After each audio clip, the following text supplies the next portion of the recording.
Así que vamos a orar al Señor para comenzar la exposición de esta mañana, que va a ser una exposición más pastoral del punto de vista de cómo podemos ayudar a aquellos que hoy día en nuestros contextos locales principalmente pudieran manifestar confusión sexual.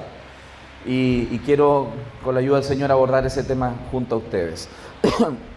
Padre, en el nombre de Jesús, en esta mañana, Dios, queremos orar a ti, Señor, rogando y clamando, Señor, para que en tu gracia, tú, Señor, seas bendiciendo este tiempo, Dios.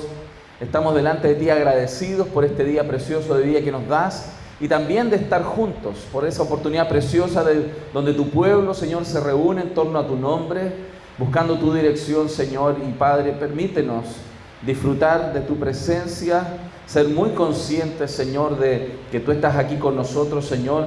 Y mientras explicamos y proponemos las temáticas que hoy vamos a abordar, seas tú, Señor, confirmando tu palabra en el corazón de tus hijos y que esto produzca mucho fruto en todos nosotros. Ayúdenos, Señor, a estar muy atentos y aprovechar el tiempo que tú nos das, a redimir este tiempo para tu gloria, para la edificación de tu iglesia y que esto sirva incluso, Señor, para alcanzar a los perdidos. Oramos en el nombre de Jesús. Amén. Amén.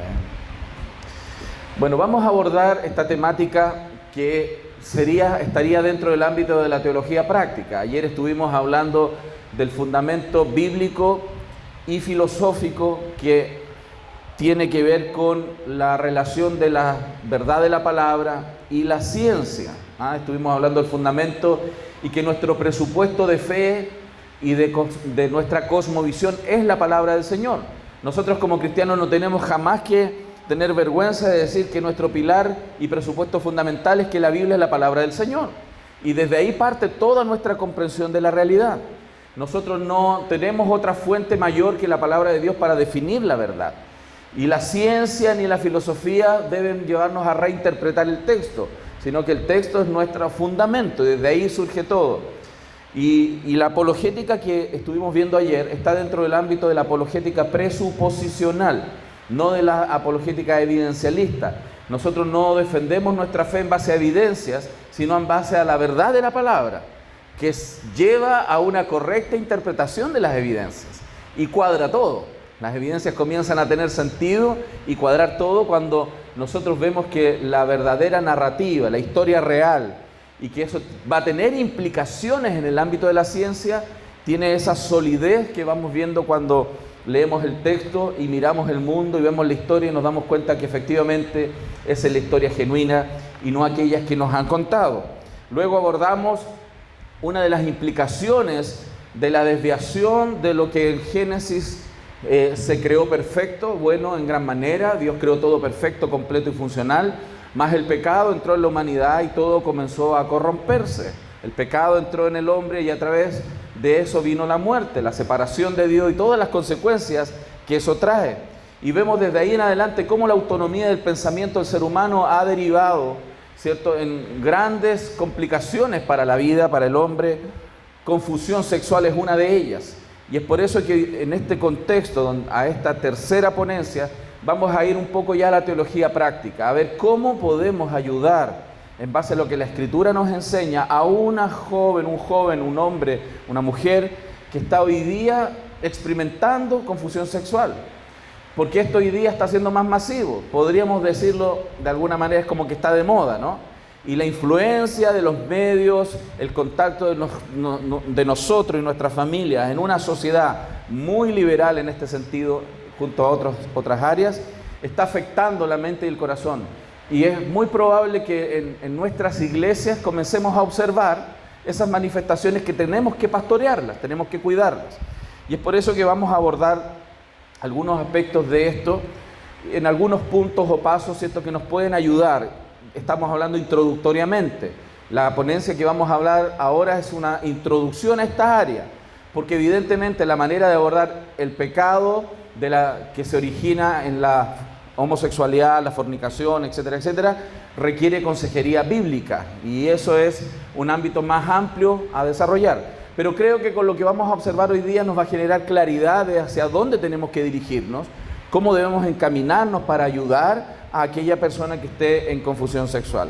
En nuestra iglesia local ya hemos experimentado que algunos jovencitos preadolescentes han manifestado, porque están en colegios donde esto ya es común, lo observan, lo viven, se habla en esos términos, los conceptos son muy aceptados ya, los profesores les están diciendo que eso es normal y eso está generando ciertas confusiones y se hablan, usan términos a veces sin saberlos, pero que los apropian y empiezan a experimentar sentimientos, incluso atracciones, que son parte de lo que hoy día este mundo para ellos es tan común.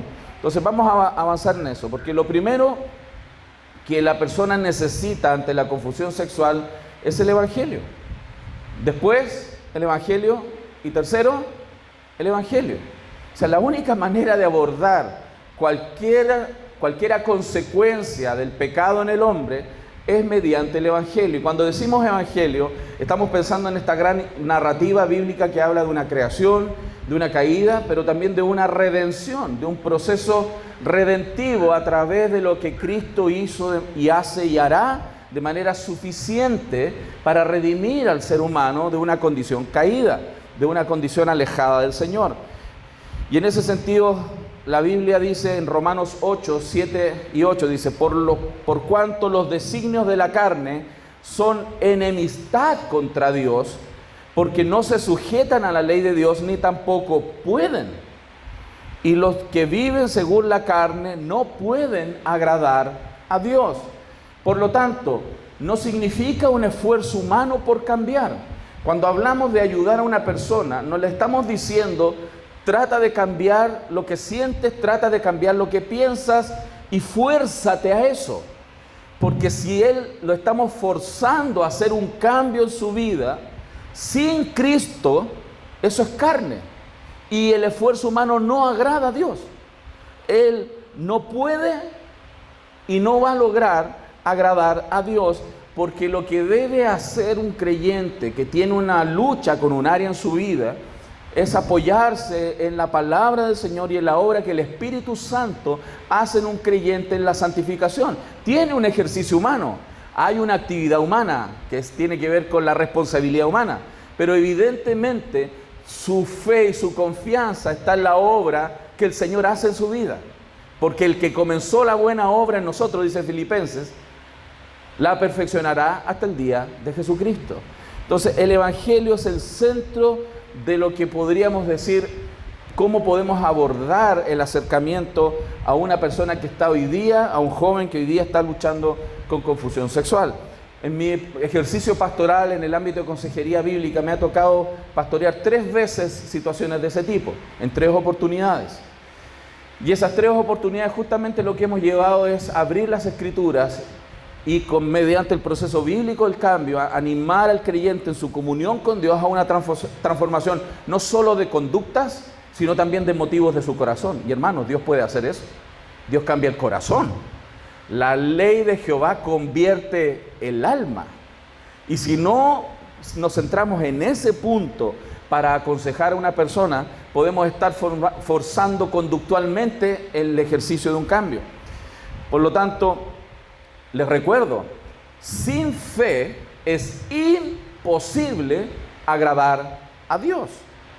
Y un cristiano que lucha con su propio pecado, y ustedes que son creyentes en Cristo, ustedes mismos experimentan día a día cómo luchamos contra nuestros propios pecados. Y es una lucha. La mortificación del pecado debiera ser algo habitual para nosotros. Luchar contra nuestro propio pecado, creyendo y confiando en el poder del Evangelio y de la obra del Espíritu Santo en nuestras propias vidas. Sin fe es imposible agradar a Dios, porque es necesario que el que se acerca a Dios crea que le hay y que es galardonador de los que le buscan. Entonces, una persona que hoy día sufre confusión sexual, su acercamiento a Dios mediante la obra completa y suficiente de Cristo, va a transformar su corazón, sus pensamientos y sus comportamientos. Eso es lo que la Biblia nos enseña. Así que es importante entender eso, porque en el marco del razonamiento humano no regenerado, no alcanzamos a experimentar lo que el Evangelio provee. Por ejemplo, la plenitud de adoración. Una persona que lucha con confusión sexual requiere acercamiento a Dios, la convicción de sus pecados. Y cuando alguien se acerca a Dios, mientras más cerca de Dios, mientras más cerca de la santidad de Dios, va a ser más consciente de su propio pecado y se abre la oportunidad de su arrepentimiento. Y mientras más pecador me observo frente a la santidad de Dios, más aprecio la obra de Cristo en la cruz. Entonces la plenitud de la adoración es más amplia que lo que el ser humano racional puede entender. Por supuesto, la misma idea del perdón, la salvación y lo que provee Cristo en la nueva naturaleza. El hecho de que hoy día estamos unidos a Cristo, la unión con Cristo y todo lo que el Evangelio provee son instrumentos necesarios para ayudar a alguien que hoy día está en confusión sexual. Y hermano, y eso evidentemente va a servir para cualquier área, porque ese pecado, esa tendencia pecaminosa, es lo mismo que nos sucede en cualquier otra área de nuestras vidas. Y esas personas deben ser abordadas mediante lo que la Biblia provee para enfrentar sus pecados. El marco del razonamiento humano no regenerado solamente va a atacar el cambio en comportamiento y de manera muy superficial. Entonces, Romanos 1:16 nos dice: porque no me avergüenzo del Evangelio. ¿Por qué?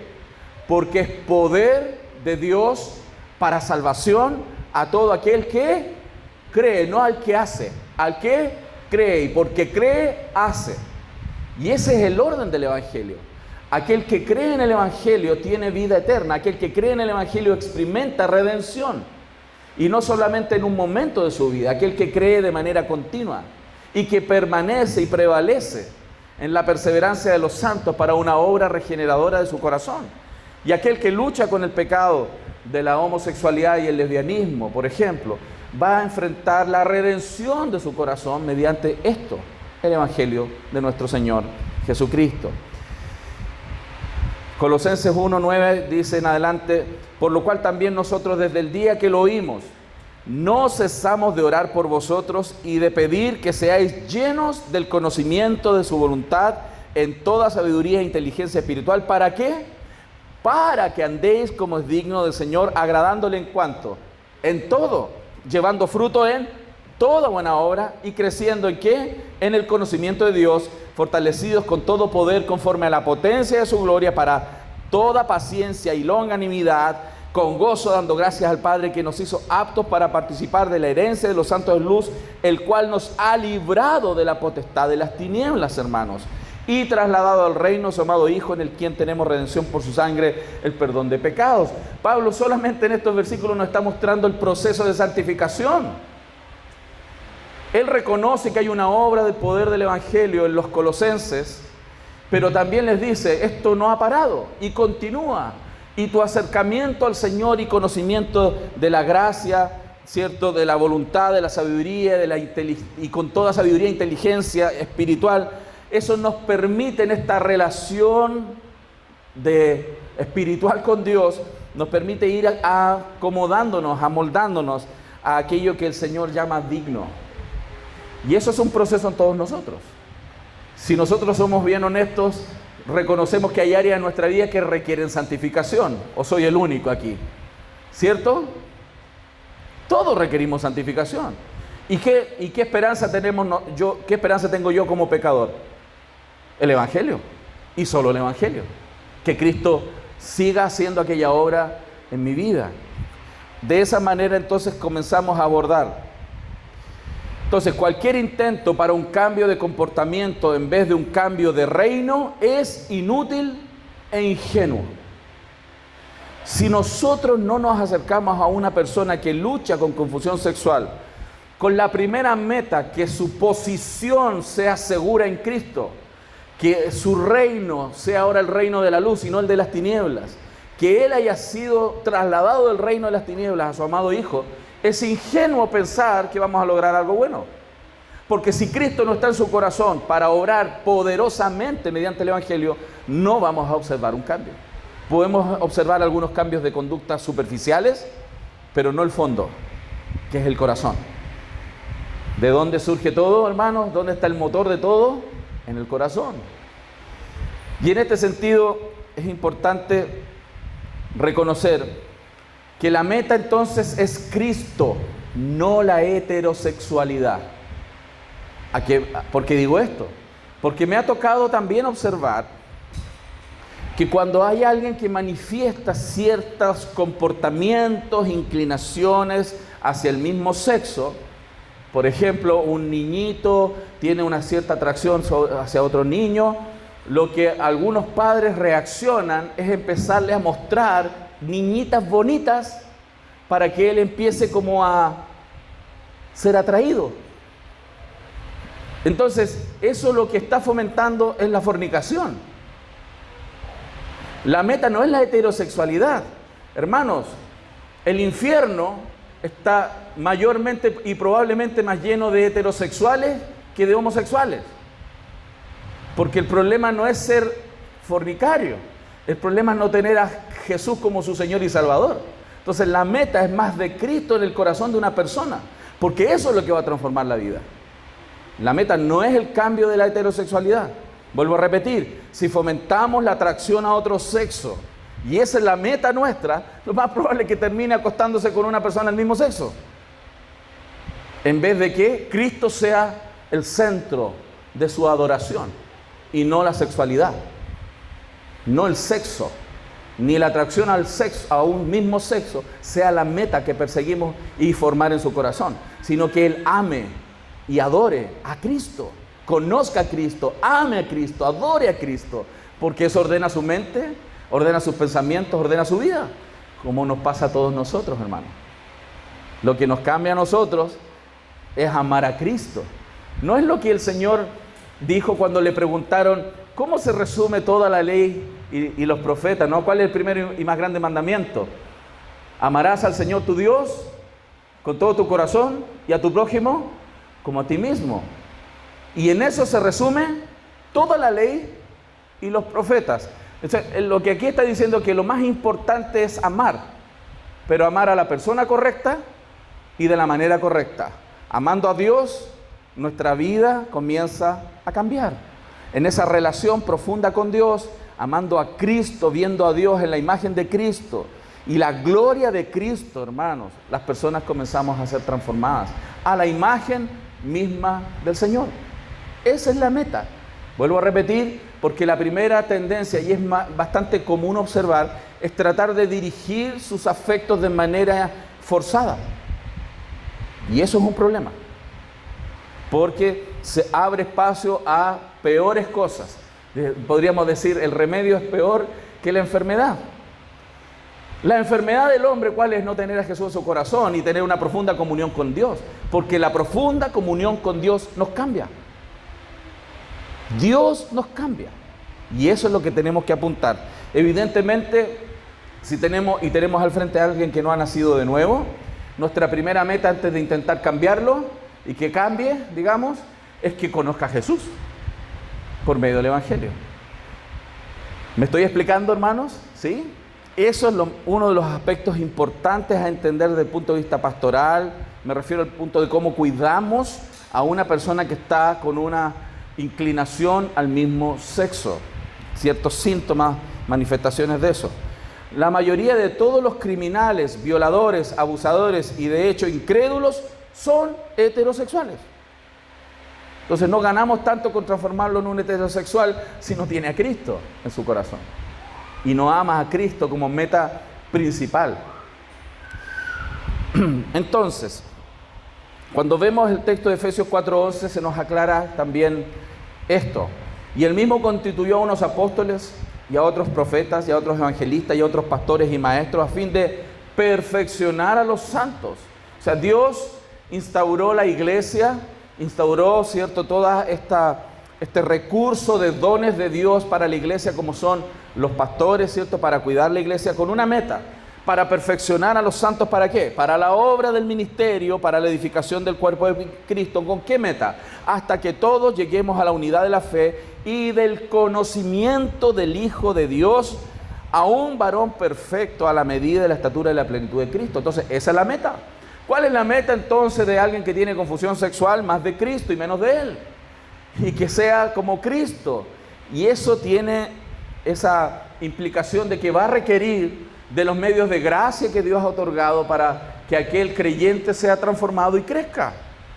La vida eclesiástica, el compartir la cena, la oración, la vida comunitaria, la oración, el estudio profundo de la palabra, son cosas importantísimas. Si usted está con alguien en consejería bíblica, una de las primeras cosas que yo le pido a un creyente que está en consejería bíblica y que llegó con un problema de su corazón que requiere cambio, o con un problema matrimonial, lo primero que yo les digo, hermano, congréguese, participe en los grupos pequeños, sirva al Señor, comparta el Evangelio.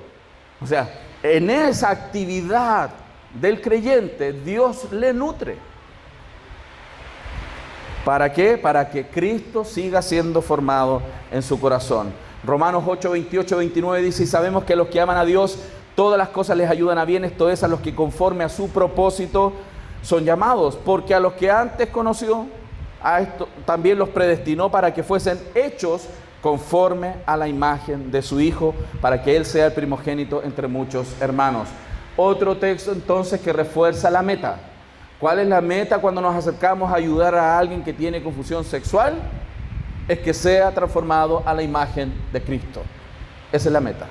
Si yo pierdo el norte de la meta, puedo errar y entrar en metodologías humanas con metas parciales que no glorifican a Dios y que se centran en el esfuerzo humano y no en el Evangelio. Tercero, recordarle a aquel o aquella que no existe tal cosa como cristiano gay. Hay movimientos así hoy día. En nuestro país ya es fuerte. Hay iglesias, la iglesia que, hermanos, promueven la homosexualidad. Y no tienen problemas en pensar que uno puede ser gay y ser cristiano. Hermano, y tenemos que explicar, porque el movimiento cristiano gay, que está creciendo en Estados Unidos, en Canadá, en Australia, en muchos países europeos, eso está en boga. Y ya no es, y no utilizan solo argumentos livianos, ¿no?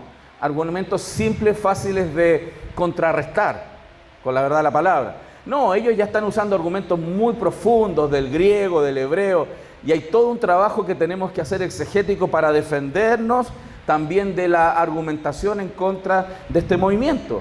Pero de manera simple le podemos explicar a una persona que esa combinación de conceptos no puede ser y no puede existir. 100% por Cristo, no inventes un título que une a Cristo con un pecado. Porque así como dice este movimiento cristiano gay, y de hecho hay libros, muchos libros ya que están promoviéndolo, intentando justificar teológicamente el uso de este concepto como experiencia de vida, hermanos, está presionando a la iglesia. Dice, y se congregaron allí todo un año con la iglesia y enseñaron a mucha gente, y a los discípulos se les llamó cristianos por primera vez en Antioquía. ¿Cuándo se les llamó cristiano a los discípulos? Cuando se mostró que ellos eran discípulos, seguían a Cristo, querían ser como Cristo, caminaban con Cristo, y a eso se les llama cristianos. Y cristiano no puede entonces estar demostrando una práctica de comportamiento pecaminoso y permitirse eso. Eso no se puede unir. Apocalipsis 22, 3 al 4 dice, y no habrá más maldición, y el trono de Dios y del Cordero estará en ella, y sus siervos le servirán y verán su rostro, y su nombre estará en sus frentes. No podemos mezclar el nombre de Cristo con el pecado. No podemos mezclar el nombre de Cristo con el pecado. Y no estoy hablando en términos de ser un santurrón. ¿Usted me entiende eso, no? No somos santurrones. Y como que no pecamos, ¿no? No, todos aquí pecamos. Pero luchamos contra eso y no queremos el pecado. Aquel que no está odiando en su corazón el pecado, que no aborrece el pecado en su vida y no está luchando contra eso, tiene que incluso llegar a preguntarse si ha nacido de nuevo. Porque aquel que ha nacido de nuevo no quiere el pecado en su vida. Lo detesta. Por eso no podemos unir la palabra de cristiano que representa a Cristo con un pecado ese u otro. Por eso no hay tal cosa como cristiano gay. Como tampoco, hermanos, podemos juntar, ¿cierto?, la realidad de nuestra salvación Gálatas 3:13 dice: Cristo nos redimió de la maldición de la ley, hecho por nosotros maldición, porque está escrito: maldito todo el que es colgado en un madero. Para eso murió Cristo, hermanos, para que fuéramos convertidos a Cristo, salir del pecado y sus maldiciones, y que Dios nos redimiera, no solamente posicionalmente, sino del poder del pecado. ¿Para qué? Para que estemos caminando en santidad de vida. La meta es la santidad, santidad sin cual nadie verá al Señor. Entonces, esa es la meta, y no podemos permitirnos y explicarle, ¿cierto?, a aquel creyente lo terrible que es, ¿cierto?, intentar unir a Cristo con el pecado. Quiero mostrarles este texto, que es una bendición, ¿no? La bendición de los padres a los hijos en el pueblo hebreo. Imagínense lo que aquí dice de manera positiva, que es la bendición que los padres decían a los hijos. Habla a Aarón y a sus hijos y diles así: bendeciréis a los hijos de Israel diciéndoles: Jehová te bendiga y te guarde. Jehová haga resplandecer su rostro sobre ti y tenga de ti misericordia. Jehová alce sobre ti su rostro y ponga en ti paz. Y pondrán mi nombre sobre los hijos de Israel y yo los bendeciré. Qué preciosa bendición, ¿no? Y lo que el texto nos está diciendo es que nosotros al contemplar a Dios, al estar cerca de Dios, al poner su nombre sobre nosotros, nosotros somos benditos. Somos benditos de Dios porque Él puso su nombre en nosotros y porque su rostro está en favor de nosotros, por gracia. Imagínense lo que sería a la inversa. ¿Qué sería una maldición? ¿Qué sería una maldición? Perder esto. ¿Qué es una maldición? Leamos el texto al revés, como una maldición. Jehová te maldiga y te deje ser vencido. Jehová haga ocultar su rostro sobre ti y no tenga de ti misericordia. Jehová esconda de ti su rostro y quite en ti la paz. Y quitará mi nombre de ustedes, pueblo que no es mío, y yo los maldeciré. Lo puse en términos negativos para explicar lo que significa tener el nombre de Dios en nosotros, tener a Cristo en nuestra vida, ser bendito de Dios y que su rostro esté en favor de nosotros. Aquel que no tiene a Cristo en su corazón y no tiene el rostro de Dios sobre él está maldito. La maldición está sobre él. ¿Por qué? Porque no cumple la ley de Dios. Está maldito. Eso es lo que requerimos recordarle a un creyente que está luchando en su corazón y que está albergando la opción de mezclar el pecado con Cristo. Ser un cristiano gay, por ejemplo, entre otros, ¿no? 2 Corintios 5:21 dice: el que no conoció pecado por nosotros lo hizo pecado para que nosotros fuésemos hechos justicia de Dios en él. Somos justos posicionalmente, estamos siendo santificados y terminará el proceso de santificación en la plenitud cuando ya no estemos en relación con este mundo. Y esa es la meta del creyente. Entonces no hay cosa como cristiano gay. Con Cristo estoy juntamente crucificado, dice Pablo, y ya no vivo yo, mas vive Cristo en mí, y lo que ahora vivo en la carne, lo vivo en la fe del Hijo de Dios, el cual me amó y se entregó a sí mismo por mí. Hermanos, no podemos mezclar cristiano con ningún pecado, porque tampoco hay tal cosa como cristiano avaro, tampoco hay tal cosa como cristiano envidioso, tampoco hay tal cosa como cristiano adúltero, tampoco cristiano gay, cristiano mentiroso, cristiano idólatra, cristiano asesino. No podemos mezclar el pecado con Cristo.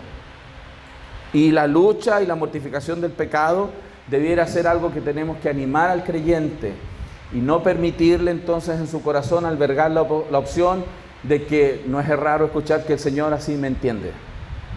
El Señor entiende. Sí, hay otros que dicen Dios me hizo así. Hermanos, la realidad del pecado es genuina, se experimenta, todos la experimentamos, pero hay un Dios poderoso que vino a este mundo, se encarnó, vivió la vida perfecta por nosotros, murió y resucitó justamente para sacarnos de toda esta realidad y redimirnos de esta realidad, en esta relación de santificación progresiva. Primera de Corintios 6, 9 al 10, lo cité ayer. ¿No sabéis que los injustos no heredarán el reino de Dios? No erréis, ni los fornicarios, ni los idólatras, ni los adúlteros, ni los afeminados, ni los que se echan con varones, ni los ladrones, ni los avaros, ni los borrachos, ni los maldicientes, ni los estafadores heredarán el reino de Dios. Entonces, ¿cómo podemos mezclar cristiano y el pecado? No hay espacio para eso. Pero es verdad, esto erais algunos, mas ya habéis sido lavados.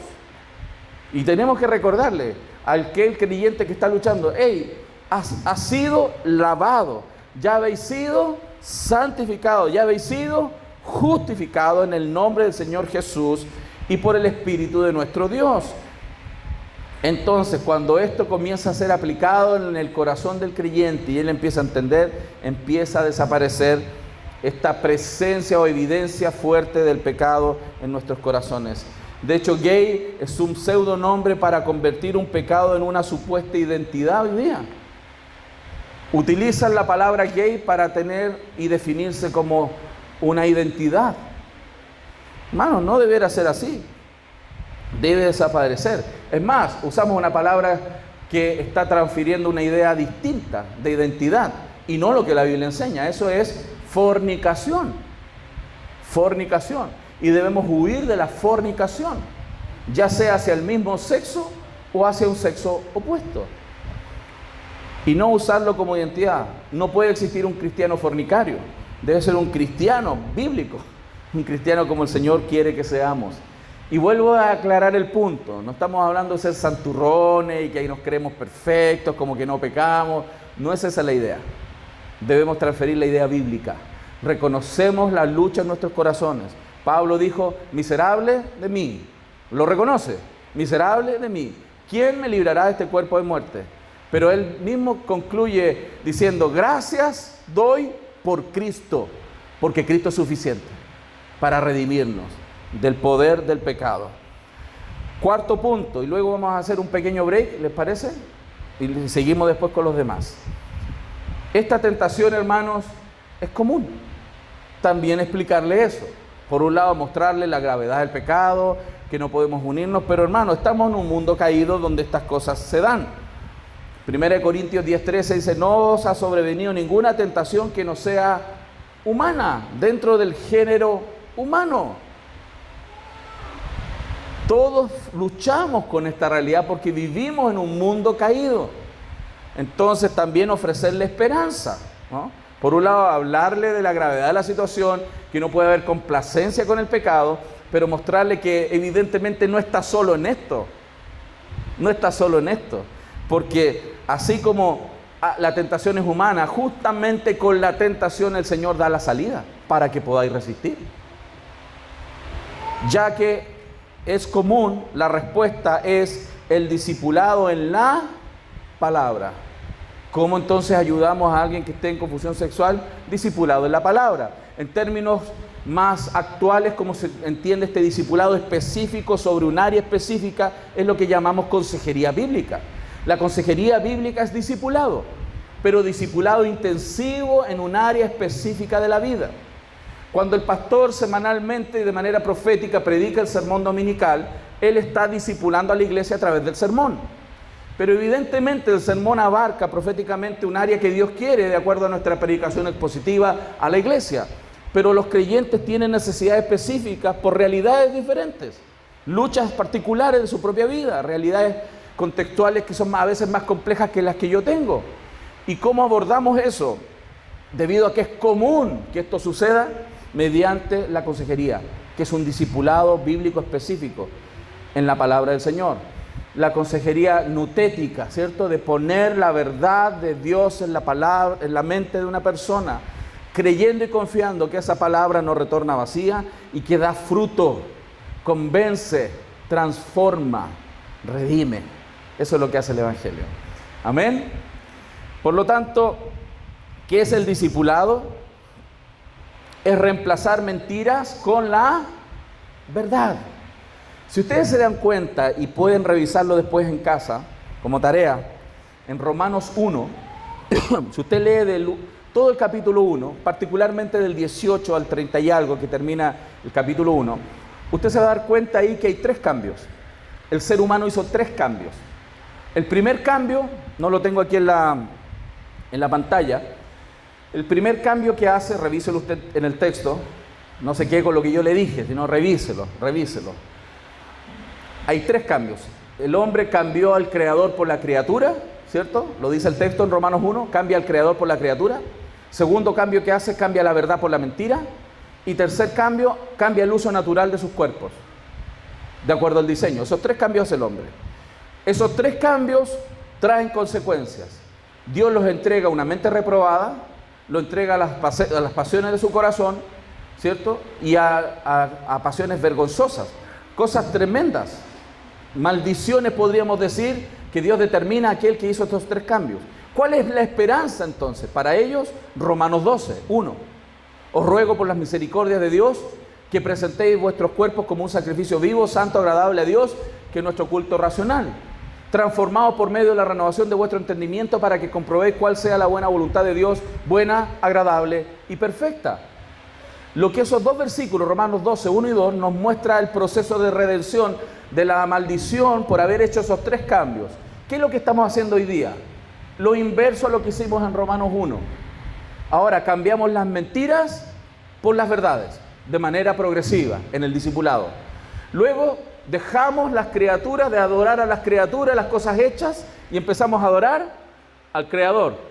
Es el retorno. En vez de haber dejado al Creador por las criaturas, ahora estamos dejando las cosas hechas por el Creador, cambiando nuestro culto. Y tercero, santidad de vida, usando el cuerpo y todo lo que somos de manera consciente y racional para honrar y glorificar al Señor. Y ese es el proceso de redención. Volver a cambiar las 3 cosas que cambiamos ahora en el Evangelio y dirigidos hacia Dios. Entonces, ¿qué hacemos en consejería? Comenzar progresivamente, mediante muchas preguntas, mucho compañerismo, hermandad en Cristo, con el proceso bíblico del cambio, que se despoje del viejo hombre, renueve el espíritu de su mente y se vista del nuevo hombre, a abandonar todo ese proceso de confusión sexual que tiene en su corazón y comenzar a vivir la nueva vida en la libertad que Cristo provee. Y eso es un discipulado. Tenemos que discipular a aquellos que están en confusión sexual. Y no solamente decirle, eso está mal, eso es pecado. ¿Cómo se te ocurre? Tienes que ordenarte o enojarme con la persona, segmentarla, tratarla de extraño, raro. No, hermano, es un creyente que lucha con sus pecados, como tú luchas con los tuyos. Amén. Voy a hacer una pregunta por si acaso, ¿no? ¿Hay alguno que tenga problemas de carácter aquí, que sea medio mecha corta, pluma parada, medio enojón, enojona? ¿Hay alguien aquí? Soy el único. Usted, es que no, allá en Santiago, allá son pecadores. Allá hay mucho problema. Acá parece que la cosa está bien, ¿eh? Hay mucha santidad de vida, gloria a Dios. Hermano, las mismas luchas que tú tienes en áreas de tu carácter y tu vida, en tu mente, etcétera, son las que esas personas también tienen.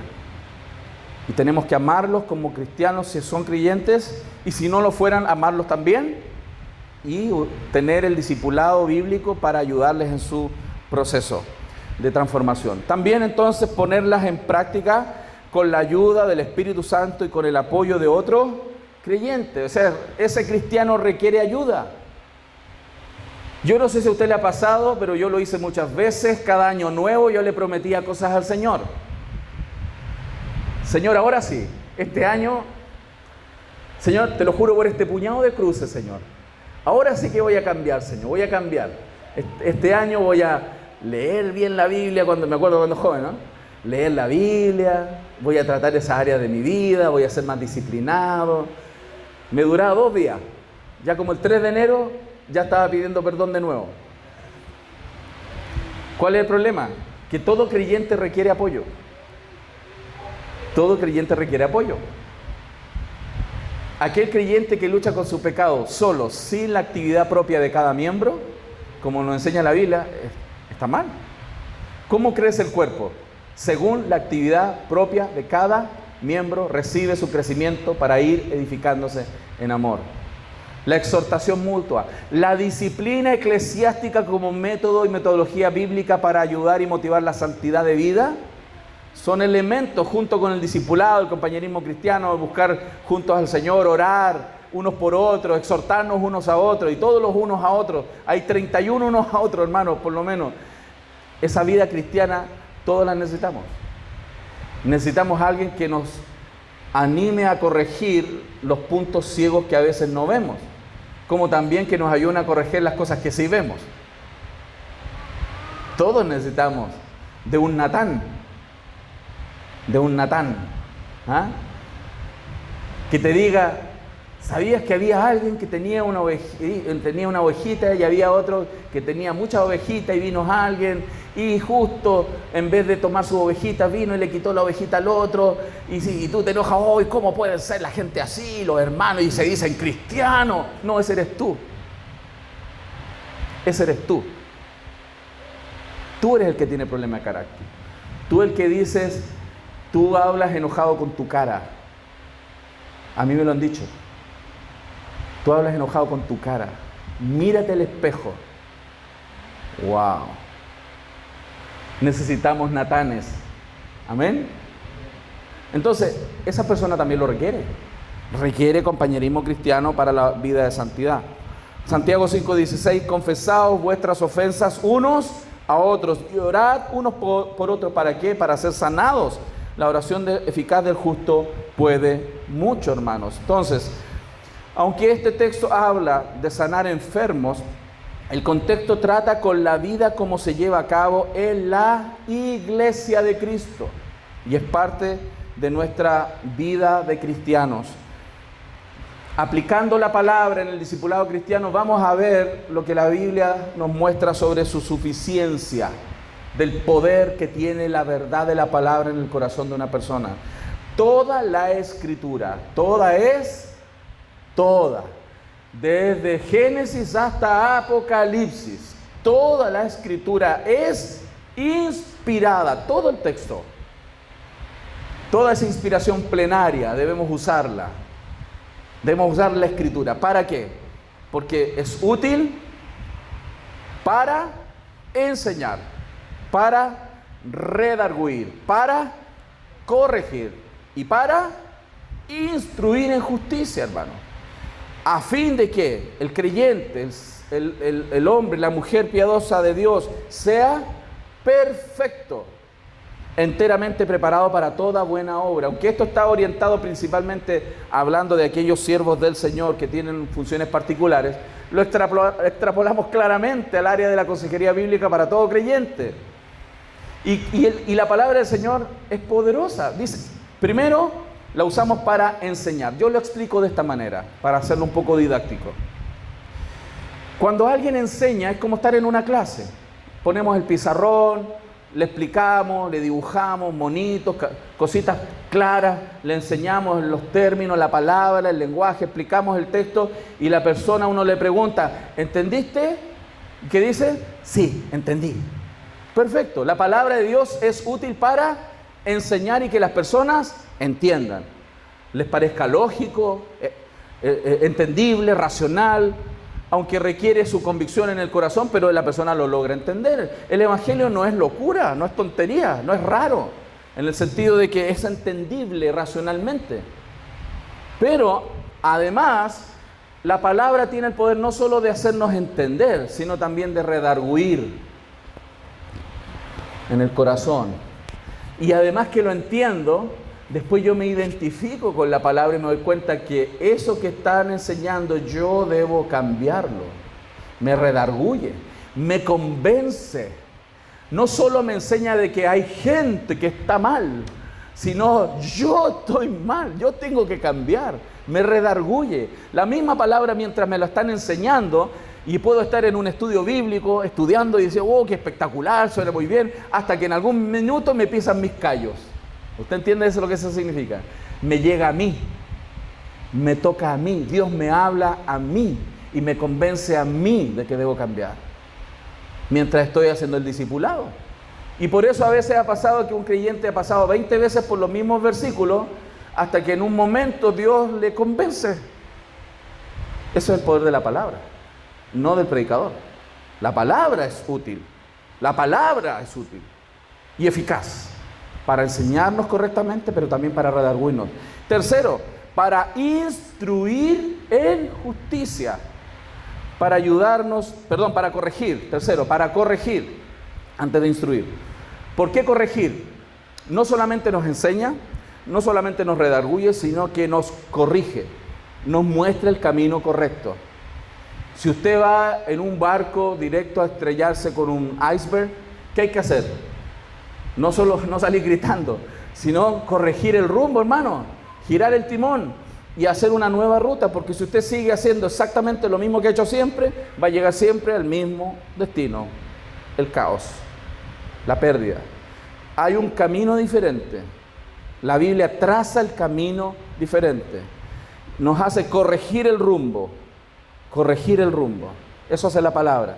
Y nos enseña no solamente lo que está mal, no solamente me enseña lo que está mal y que si lo sigo haciendo y después que me convenzo debo cambiar, sino que me dice ahora cómo debo hacerlo. Y eso es corrección. Y cuarto, instrucción. El practicarlo, el instructor. Lo voy a explicar con un concepto conocido para algunos. El personal training. ¿Ubican eso? ¿Quién es el entrenador personal en los gimnasios?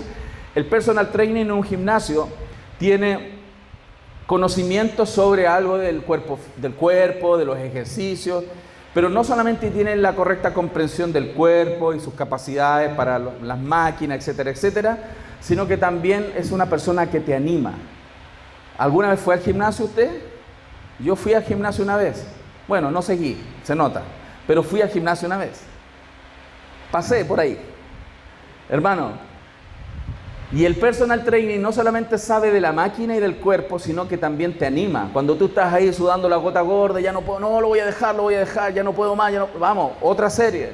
Tú puedes, vamos, sigue adelante, ejercítate y bla, bla, bla. Deja de comer esto, come esto otro, sigue adelante.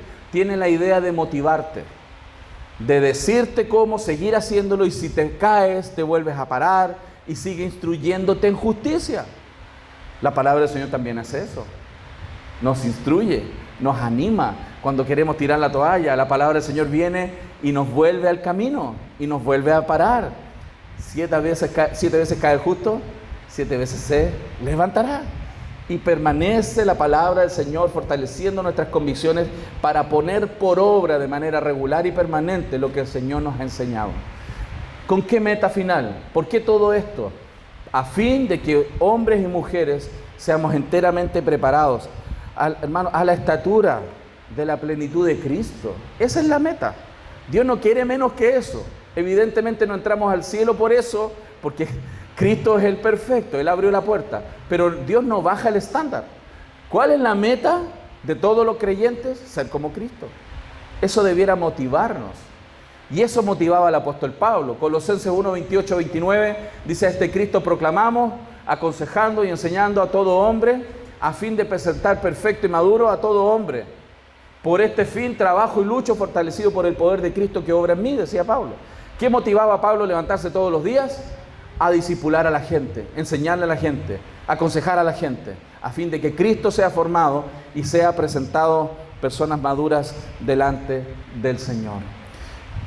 Hemos entonces hasta aquí visto 4 puntos respecto del discipulado ante la confusión sexual. Ha sido eminentemente más práctico porque hay bastante teología para esto, pero es importante fundamentar cómo tenemos que irnos enfocando en ayudar a una persona con confusión sexual. Primero, el Evangelio, el Evangelio, el Evangelio. ¿Cuál es la meta? La meta es Cristo formado en un creyente, no la heterosexualidad principalmente como meta. Eso va a ser el derivado, el subproducto de la obra de Cristo en un creyente. Tercero, no existe tal cosa como el cristiano gay. Hay que romper aquellos paradigmas erróneos que pudiera tener alguna persona respecto a la relación del pecado y con ser cristiano. Y también la esperanza de mostrarle que el pecado es algo común, pero que hay esperanza en el Evangelio para vencer el pecado en su vida. Amén. Vamos a orar y hacer un break. Señor.